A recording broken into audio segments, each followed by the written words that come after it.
Motor Week is made possible by Rock Auto, Tire Rack, and Die Hard.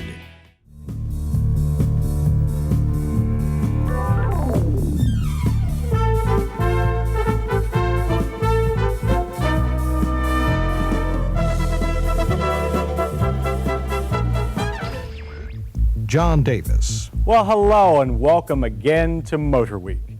You know, in those places in the country where it gets cold, it's still cold. And if you're still driving in snow, we have a test of the latest four-wheel drive Jeep Cherokee. But those of you who live in warmer climates might be more interested in our second test subject, the luxurious BMW L7. Pat Goss will have a few words for everyone about carburetors and chokes, and Beth Nardone will show us the latest product of the Chrysler-Shelby union. In between, we'll take a look at our fleet of long-term test vehicles. Speaking of which, this new Jeep Cherokee here reminds us of a long-term test car from the past, our '84 Jeep Wagoneer. We drove our Wagoneer for more than 20,000 miles and learned just how tough it was. We also learned about its trouble spots. But Jeep has improved a thing or two over the years, so it's time to take another look at one of the most versatile machines to come along this decade. The Jeep Cherokee and Wagoneer have been big sellers for American motors, thanks to a careful mating of luxury and utility. Indeed, when the design first hit the street back in 1984, it came out on top in our comparison of multi-purpose family 4x4s. But good as it is, the Cherokee Wagoneer has come up short in one category: power. The base engine is a 2.5-liter four-cylinder. The optional one has been this GM-built 2.8-liter V6. Problem was the V6 produced less horsepower and only a bit more torque than the 4. So here's Jeep's solution for 1987, an all-new optional 6-cylinder. It's an inline 6 rather than a V6 and measures a full 4 liters in displacement. And to give credit where credit is due, it's an American Motors design. It's pretty much their 4 with 2 extra cylinders, but it is up to date with multi-port fuel injection. The end result is 173 horsepower and, more importantly, 220 pound-feet of torque. That's 79% more torque than the 4-cylinder and 46% more than last year's V6. And to compare apples with bigger apples, the new 4-liter 6 makes 29 more horsepower than the 5.9-liter V8 that moves the mammoth Grand Wagoneer. So the Wagoneer and Cherokee are now the fastest wagons in the Jeep fleet and in their multi-purpose vehicle class. Our Cherokee went through the quarter mile in 17.5 seconds at 77 miles per hour. That's even faster than some so-called sports cars. And so is a 0 to 60 time of 10.1 seconds. Our test Cherokee came with a new 4-speed automatic, but 4- and 5-speed manuals are also available. As for handling, the Cherokee hasn't changed much. It's still quite agile for a 4x4. There's lots of scrub from the front tires, but less body roll than we remember in previous Jeeps.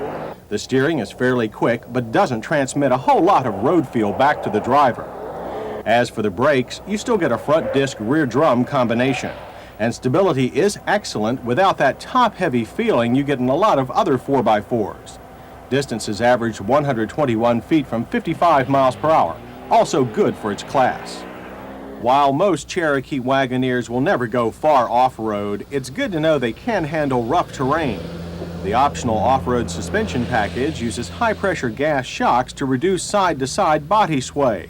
Yet it doesn't decrease highway comfort much. We strongly recommend it. Both the standard part-time command track and optional full-time select track transfer cases can be shifted on the move. For 1987, the console-mounted vacuum switch for the select track system has been eliminated. Now one lever controls all functions. Off-road hood shake is gone too, thanks to new twin hood latches. Inside, there is plenty of room. Yet even with an overuse of chrome trim, the Cherokee has a natty feel that reminds us of the legendary Range Rover. In fact, a new Cherokee Limited model will be aimed directly at the expensive British four-wheeler. The seats are also a high point. Adapted from a Renault design, they are well padded and give great support. On the dash, everything is well laid out and within easy reach. The optional and highly recommended gauge package provides a full array of large, clear analog readouts. And along with a new fourth gear for the automatic transmission, a dash-mounted switch selects shift points for power or comfort. The shifter itself has a new sliding indicator with a boot that is less likely to break than the original design. Jeep has also made a minor but important alteration to the rear seatbelt retainers. They're now built in. The old ones were just sewn and would rip out easily. Access to the cargo area is easy thanks to the rear hatch that swings up and out of the way. The rear window is a fixed unit, though, and we'd like to see a swing-up window that would make loading small items more convenient. New for '87 are convenient cargo floor tie-downs, and the optional full-size spare is side-mounted and takes up little space. The rear seat folds flat to provide increased cargo space, though we found the release latches don't always work as smoothly as they should. Once you get the seat down, you have all the cargo space for which Jeep wagons are famous. But as for towing, capacity is up to 5,000 pounds thanks to the new engine. The six-cylinder Cherokee is EPA rated at 16 city and 21 highway. We managed a low 18. Ratings with a manual transmission, though, are a little better at 18 and 23. But if we have one major gripe with the Jeep Cherokee Wagoneer, it's price. With Laredo trim, this Cherokee came in at a hefty $18,805, which puts it out of reach for a large segment of traditional 4x4 buyers. Even so, we like all the things about the Cherokee that we have always liked: the handling, the comfort, and the cargo capacity. And now, thanks to the new six-cylinder, we can add power to our list of Cherokee hits. We don't like the fixed rear window, and the rear seat latches are difficult to open. Also, good as the Cherokee is, it's quite expensive. But if you're looking for the ultimate combination of family four-door comfort and off-road performance, the Cherokee is still at the top of the hill. And thanks to its new six-cylinder engine, the climb there is easier than ever.